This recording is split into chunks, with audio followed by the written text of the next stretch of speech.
reputasi pembantaian massal yang dilakukan oleh komunisme.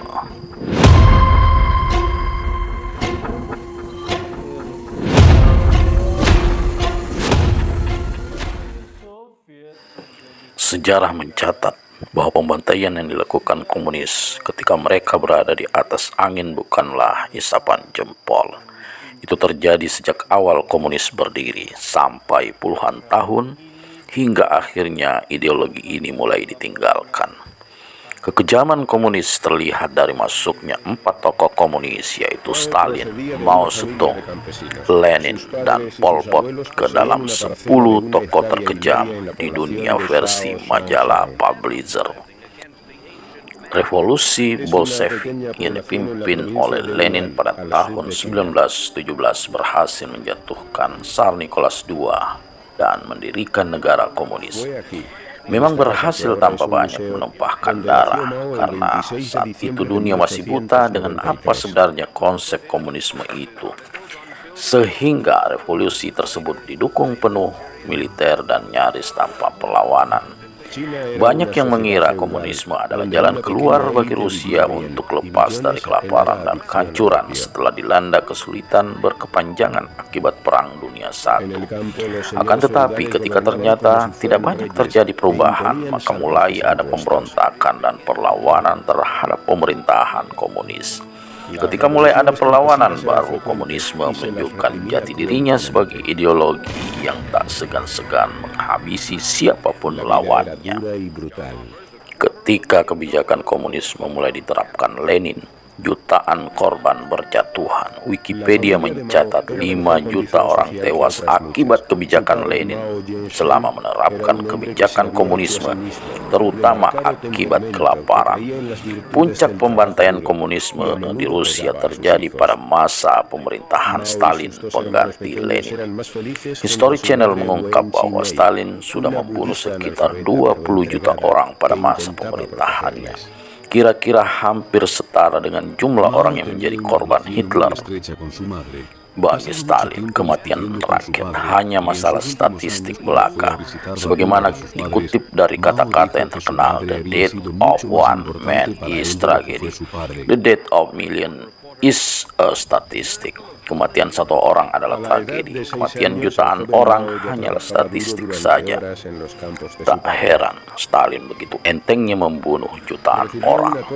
Di Cina, komunis juga tak kalah kejamnya sejak 1949 sampai akhir abad ke-20. Kematian tidak wajar akibat Partai Komunis Cina diperkirakan jumlahnya mencapai 80 juta orang.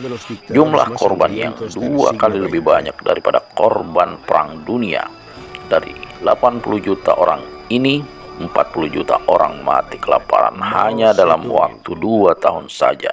Ketika kebijakan lompatan jauh ke depan dari Mao Zedong diterapkan dengan paksaan oleh Harum Yahya. Kelaparan ini disebut sebagai kelaparan terdahsyat dalam sejarah umat manusia. Mao Zedong juga melakukan pembersihan etnis terhadap Muslim Uighur di Xinjiang, Turkistan Timur. Jutaan orang dibantai di sana oleh Mao Zedong, dan kebijakan ini dilanjutkan oleh penggantinya, yaitu Deng Xiaoping. Antara 1949 sampai dengan 1975, 26 juta Muslim Uighur dibunuh oleh rezim komunis dengan berbagai cara. Sejak 1964 dilakukan 46 uji coba nuklir yang menyebabkan kematian 210.000 orang Muslim Uighur, dan jauh lebih banyak lagi yang menjadi cacat permanen. Sebelum pembersihan etnis ini dilakukan, kaum Muslim berjumlah 75% dari populasi di Turkistan Timur. Tapi setelah pembersihan etnis, populasi Muslim Uighur menjadi 35% di Turkistan. Sungguh sebuah kekejaman yang tiada tara. Di Kamboja ada juga tokoh komunis yang tidak kalah kejam, Pol Pot, sebuah ladang hanya 15 km luar kota Phnom Penh, ibu kota Kamboja. Ia membantai lebih dari 17.000 orang secara brutal. Tempat itu kini dikenal sebagai The Killing Field of Chong. Dalam kurun tahun 1975-1979, saat Pol Pot berkuasa, hampir 2 juta rakyat Kamboja tewas karena wabah kelaparan atau dieksekusi di ladang-ladang pembantaian. Tentara Pol Pot mengeksekusi korban dengan banyak cara. Mereka tidak menembak para korban dengan senjata api karena harga peluru terlalu mahal. Sebagai gantinya digunakan pisau, pedang, bambu tajam, bahkan juga alat-alat pertanian seperti sabit dan linggis.